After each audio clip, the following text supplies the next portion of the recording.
Right now, the day's biggest news stories from a Vegas perspective. This is the Vegas Take with Sharp and Shapiro.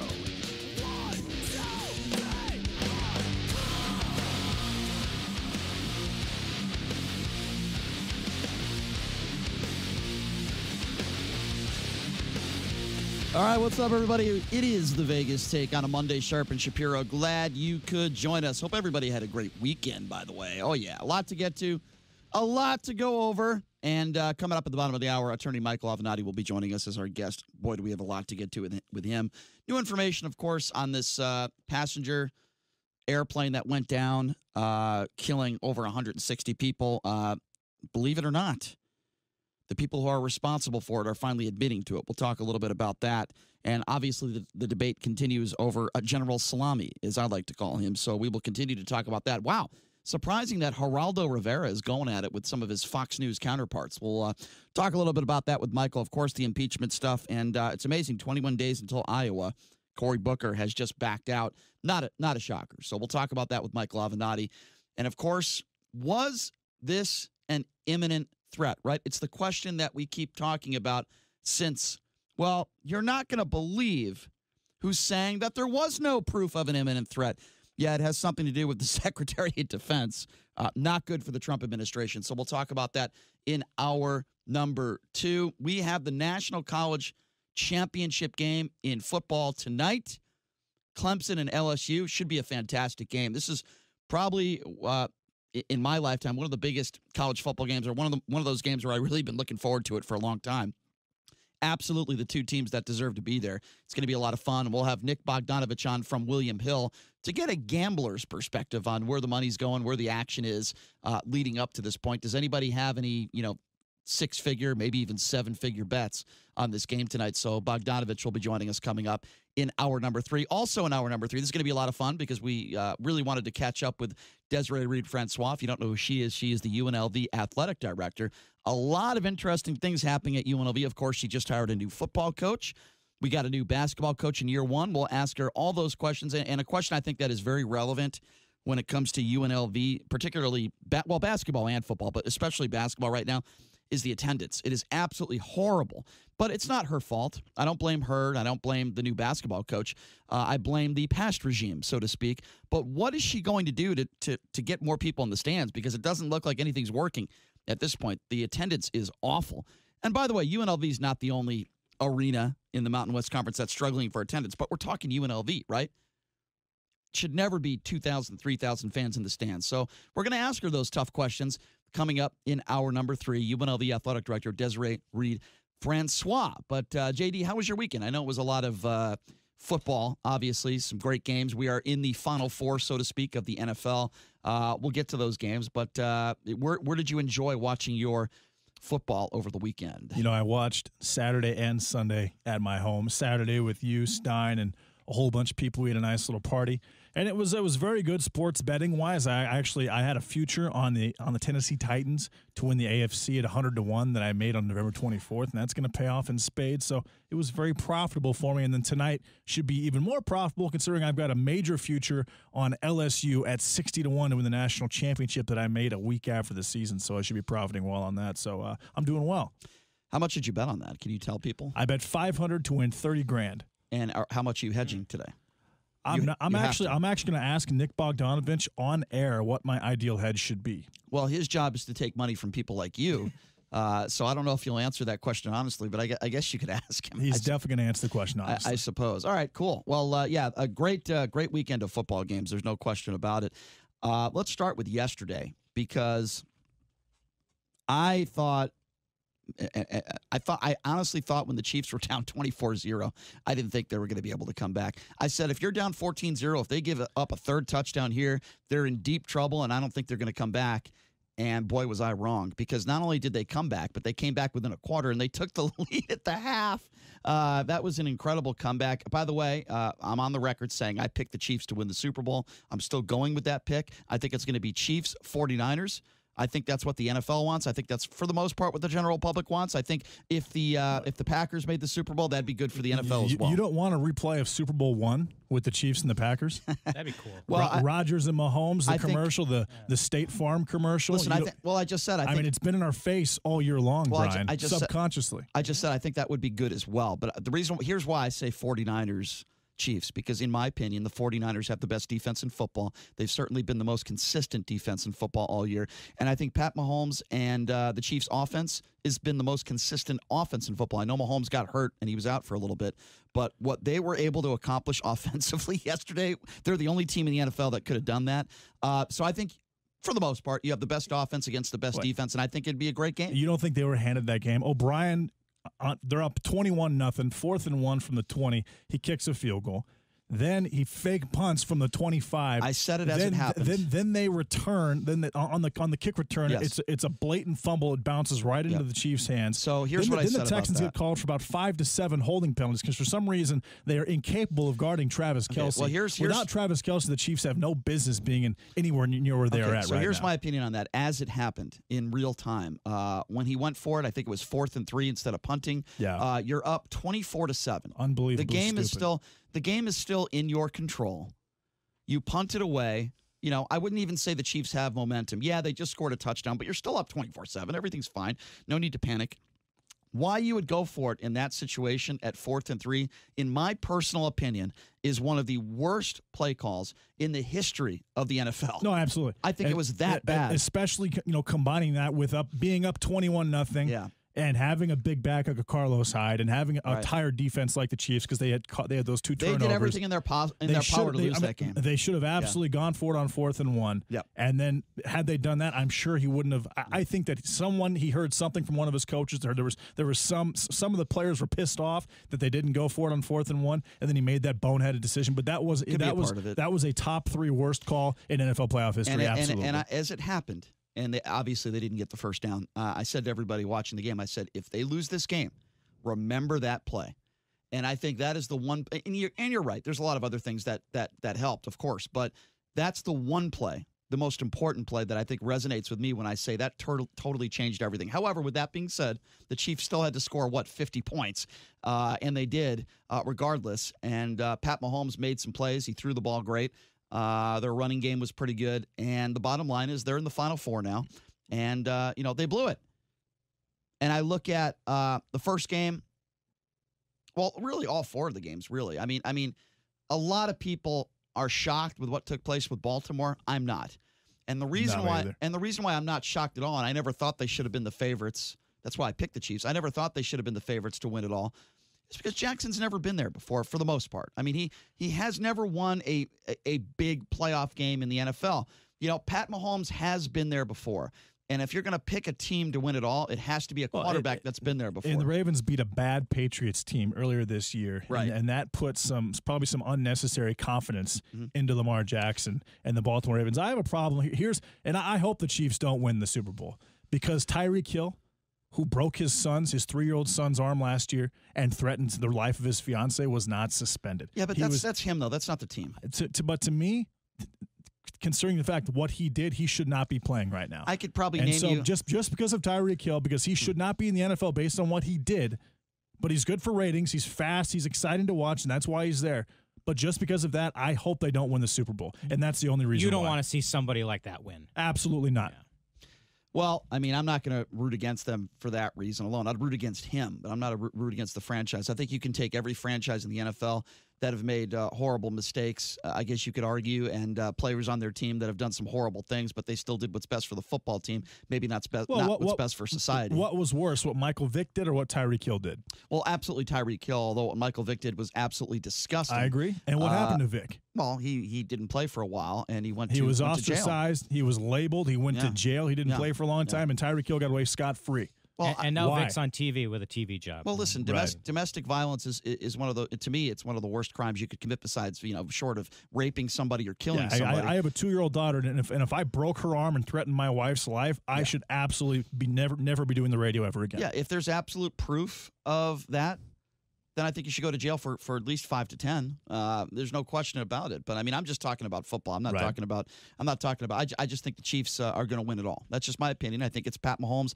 I think it's his time. I think we all have that time. And listen, Garoppolo is another young superstar. He's a fantastic quarterback. He's fun to watch. Their defense is really fun to watch. So I think if it is Mahomes versus Garoppolo, I think that's a great matchup. I think it'd be great for football. So anyway, yesterday, we're talking about our weekends. Well, let me start with Saturday, because Saturday, somebody knocks on my door early in the morning, wakes me up, and I am pissed off.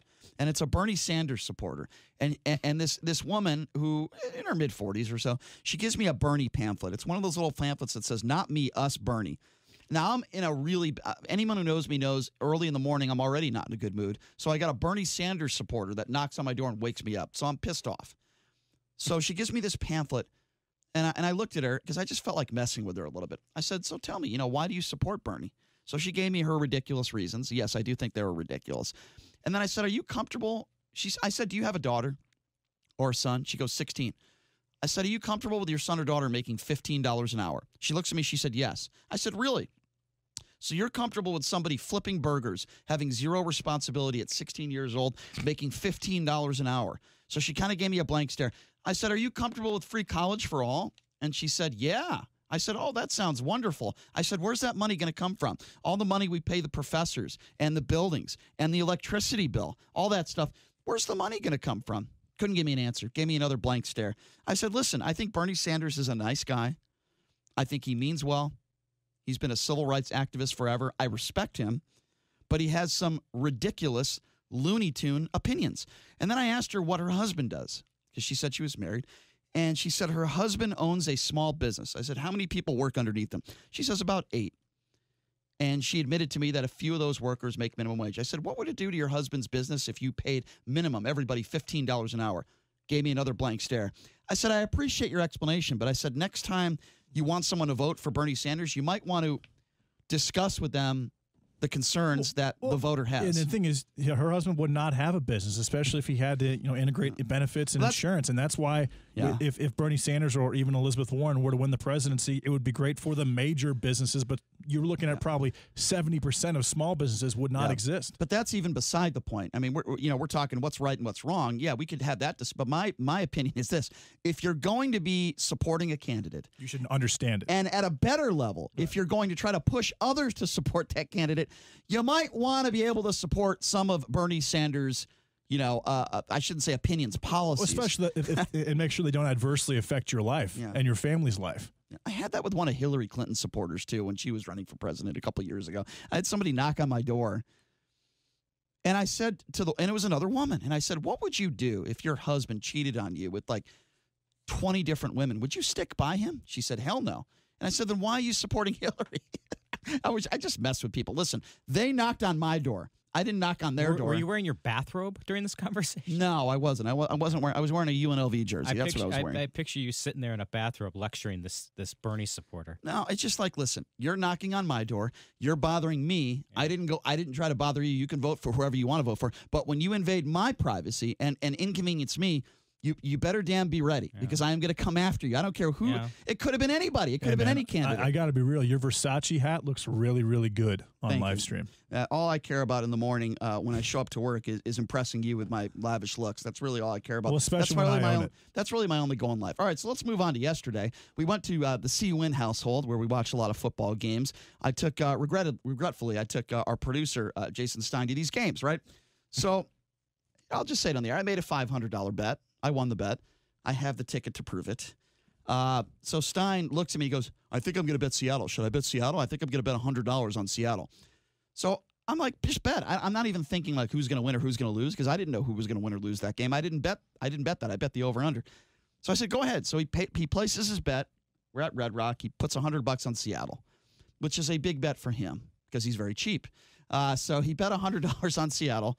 So we go to the C-Win household. We watch the first game. Seattle plus 4.5, correct? No, he bet the money line. Bet money line, which was a dumb bet. Was it 100 lost anyway? 100 to win 170. Yeah. Anyway, won by 5. Anyway, that's tough. All right, so let me finish the story. I took a chance. It's fair. Let me finish the story. So we go to Chris Wynn's house. First game, we're having a good time. Everything's fine. We're in the middle of the second game, and I say to everybody, and by the way, this is like the beginning of the fourth quarter, and I say to everybody, "Hey, guys, How about after the game, I go to the supermarket, I buy some steaks, we cook up some food. Stein was all for it. Again, this was about maybe 45 minutes before the game ended. He said, yeah, in fact, he even took it a step further. He said, if I win my bet, I'll buy for everybody. I'm like, oh, that's half. great. Okay. And then he went to half. First, he said he'd buy for everybody, which he would never do. And then he said half. So he was in. Still very generous. Yeah. Well, I said I would buy for everybody regardless whether I win or lose my ticket because I'm not like him. I don't have to win a ticket to take care of my friends. So anyway, that's what took place there. So we're all watching the game. Obviously, he lost his bet. I won my bet. I'm in a good mood, and I'm like, all right, let's go. Chris Wynn is ready to cook up some food. We're ready to go to the supermarket, which is, by the way, right across the street, and it was 7 p.m. Actually, it was before 7 p.m. when the game ended. So he has a hissy fit. No, take me home. Take me home. We took the same car. And I said, well, why? What do you mean? I said, what do you mean? Why should I have to drive you back? I thought you said we were all going to have dinner and have a good time. No, I don't want to be here anymore. I'm uncomfortable. Mm-hmm. Let's see. You did say some other colorful things about some of Chris Wynn's guests in the house. Should I repeat those, or do you want me to? Or I don't think that's germane to the story. Oh, okay. Well, I think it is because it's your hate speech. But anyway, Hate speech. yeah, you did lecture with some hate speech. No, I did not. Yes, you did. No, I did not. Yes, you did. I don't think Are you trying to paint Stein as a racist? He did say some racist No, things I in the did car. not. Yes, he did, 100%. I swear to God on my life, he did say some racist things. I'm not buying it, Stein. Yes. I'm not buying it, Brian. Well, I swear to God on my life, he did. Oh but anyway, God. I won't repeat it unless he wants me to. But anyway, he was making fun of some of Chris Wynn's guests in the house, which, by the way, I think are great guys. I have a fun time going over there. So anyway, I convinced him, like, come on, man, I'll take you back right after we cook the food. So he's bitching and complaining the whole way over to the supermarket. So finally, I stop the car and I say, all right, right now, tell me this. Are you going to be bitching and moaning for the next 2 hours, or can we enjoy a nice dinner on me, by the way? I'll buy you whatever you want. He said, I don't want steak. I said, fine, I'll buy you lobster. I'll buy you whatever you want. No problem, right? I'm like, can you please just stop complaining so we can enjoy dinner and have a good time, and then I'll take you back. He says, okay. And you were at Whole Foods? On the way to the supermarket. Well, I don't remember the supermarket name, but we're on the way. You can't get lobster from Smith's. Okay. You got to go to Whole Foods. That's why Stein reacted. And you know what, Stein? Knowing the story, I'm not done with the story yet. You just interrupted me. Just so far from what I understand, the fact that he wouldn't even take you to Whole Foods to get some lobster means he just doesn't need to be in the position that he's in. So I'm leaning Stein right now. Well, first of all, if he wanted lobster from Whole Foods, I would have gladly gotten that. Number two, we were at Smith's. And changed everything. And by the way, they do serve lobster at Smith's, so you're 100% wrong. So I would have bought him whatever he wanted. That's the point I was trying to make, okay? So, again, he starts complaining again. We're in the car, and I said, can you please stop now? I'm going to buy you whatever you want. Let's just try to enjoy dinner, and then I'll take you back. He agreed. Literally 10 seconds later, we get out of the car. The only reason why I'm doing this is because I don't want to spend $12 on an Uber ride. I just lost my mind. I said, get back in the effing car. That's it. I'm taking you back. You are such a crybaby. You were such a little girl. I was so angry, beyond angry. So I go out of my way because I'm hungry. I wanted to get some food. He's just bitching and moaning for 15 minutes. And I just had enough. I just had enough. I lost my mind. I just had enough with him. So I drive him back out of my way. I leave angry. And then as I'm dropping him off, he tries to poke the bear again. Because anyone who knows me, people can say a lot of stuff about me, and that's fine, but I am not petty in a sense that I've never asked somebody for gas money for giving them a ride. I would never do that. In my poorest days, I wouldn't have done that, okay? Don't ask people for gas money. He's like, oh, here, I'm sorry to inconvenience you. He takes out his wallet. Let me give you $2 for your inconvenience, okay? So obviously that is, instead of saying, listen, Brian, I'm sorry if I overreacted. I was in a bad mood. I'm sorry. I lost the bet. I apologize. I just don't think I would have been that much fun to hang out with. I would have accepted that because I'm a very accepting person. Let's think about what kind of car do you drive, Brian? And what is the mileage on your car per gallon? I don't. I have like a little over 50,000 miles. I'm saying. What does that have to do with it? I'm saying it's probably 25 miles per gallon. What does that have to do with it? And the round trip with Stein was roughly 18 to 20 miles. What does that have to do with it? Gas is about $3.39 a gallon. The $2 is actually we're coming reasonable. from Chris's house. It's like 4 miles. Okay, so he actually overpaid you. Should have gave you $1.25. You're being a smart ass. $2 or $3. You get it. My point. My point is that it was like a cheap shot poking the bear. I've never asked anybody for gas money before. He was being a jerk. No. He was acting like a little girl, and he was being a jerk the whole time. And by the way, I have a witness to prove that because even before we got into the car to go to the supermarket, Chris Wynn saw his antics, and he called you a little B word because that's the way you were acting. That's what he said. Can I defend myself? I can't wait to hear the defense of this. You did nothing wrong. You're right. I'm the jerk. You're right. I was only willing to offer you dinner. Go ahead. I'm ready, Stein. First of all, I have the right to I have the right to go home, do I not? And I have the right to change my mind. Okay. You also have the right to take your own car, but you chose not to do that. I should have, but you didn't. Whose fault is that? That is my fault. Uh-huh. But that ding, being said, ding, ding, ding, ding, ding, that ding. being said, You just won a prize of having the most estrogen of any producer in the history of radio. I'm sorry. Go ahead. that being said, we had your car, Are there not female producers in radio, Brian? and That's what I'm saying. He's got more estrogen than all the female producers. That's what I'm saying. Wow. Yeah. It's strong. I'm isn't it? That's quite the statement. I'm That's sitting strong. I'm sitting in Seawind's house. You know what that house is like. I do. Yep. All right, we're there for what, 6 or 7 hours. I'm on that leopard, I mean, when leopard printed couch. When I'm there, it's at least 8 to 12 hours, but there's no clocks, and there's this smog of just and some type of stench in the air. There is a stench. It's like a bong water. And I definitely get a little contact high, so I'm not Yes. really sure what's going on around So me I'm when I'm sit- there. So right. I understand where you're coming from So there. I'm sitting there on that leopard printed couch with that bong water stench, that kind of bong water feces stench in the air. Watching it's a football, nice hybrid. That's kind of I accurate. had to watch the Seattle Seahawks, who I hate, beat the Green Bay Packers and lose $100. I mean, lose to the Green Bay Packers, and I lost $100. So I'm in a bad mood. All right, so what I had said 20 minutes earlier when Seattle was like making a comeback, and I'm like, hey, I tell you what, if I win this bet, I'll pay for half the food. Well, that mood dissipated. Okay, that was when the game was over, and I saw Brian celebrating his big victory. You know, let's go get steaks. I'm not in the mood to celebrate. I want to go home. Because you're a downer. That's I'm why. sitting there all day. I just wanted to go home. I only live 2 miles away. No, that's not what you said. saying- Okay. Hold on. That's not. Hold on. And Hold I on. wanted to do no, show that's not prep. true.